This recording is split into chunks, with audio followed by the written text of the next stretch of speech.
a very exciting event. We're going to have a sovereign wealth fund, which we've never had.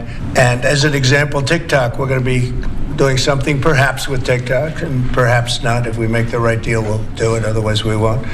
But I have the right to do that. And we might put that in the sovereign wealth fund, whatever we make, or if we do a partnership with very wealthy people. A lot of options. That's right. On Monday, President Trump signed an executive order that will set into motion the U.S. getting its first sovereign wealth fund. And that sovereign wealth fund could buy a lot of things, including TikTok, as President Trump noted. But frustratingly, the executive order is pretty sparse on details. And so there's a lot of speculation going around. The crypto community is hoping that the U.S. will use it to buy Bitcoin. Right after it was signed, Senator Loomis of Wyoming tweeted this. Now, to get started, if you're not sure what a sovereign wealth fund is, it's simply a state-owned investment fund. Many countries around the world have them. Globally, they represent $10 trillion in assets under management. That number actually really surprised me, and for context, the market cap of the entire S&P 500 is $50 trillion.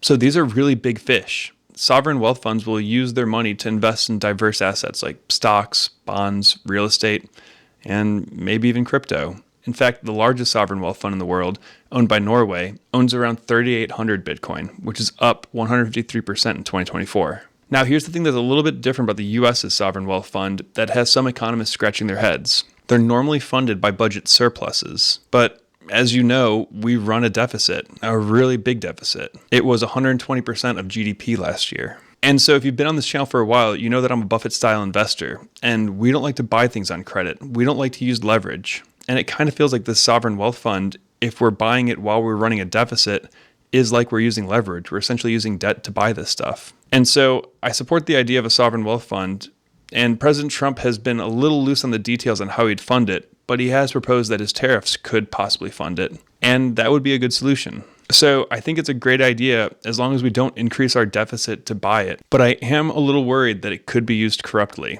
Remember the old quote, democracies only exist until the voters discover that they can vote themselves into the public treasury. And this administration has the most amount of billionaires than any other cabinet we've seen in the past, including the world's richest man, who's really getting his hands into the inner workings of our government.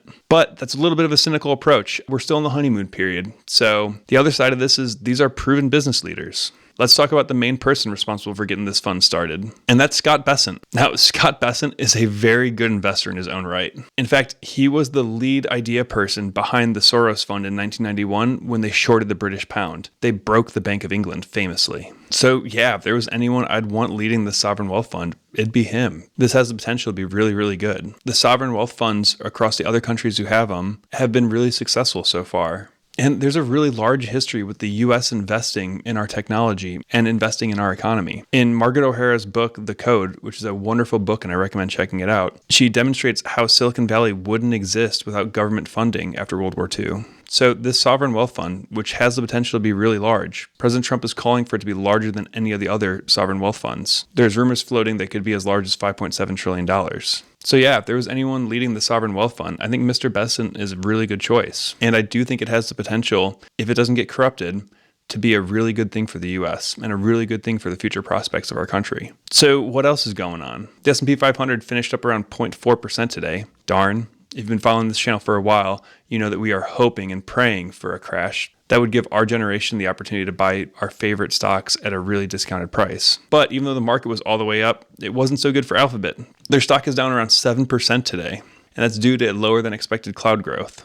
Along with Google, AMD also got pounded due to poor performance in the data centers, but Mattel is up today about 15.3% after they really surprised on earnings. And that could mean there's a good sign for retail as retail starts reporting. Because remember, the fourth quarter was Christmas. So Mattel being up could mean that the holiday season was really good for these retailers. We'll find out more as earnings week continues on. So that's the other news about what's going on in the market. Oh, and by the way, if we haven't met yet, I'm David. I'm the founder of flankinvesting.com. We're on a mission to tangibly reduce the wealth gap by bringing intelligent investing to the mainstream. If you want to see what we're about, there'll be a link in the description below, as well as a link to our free Discord.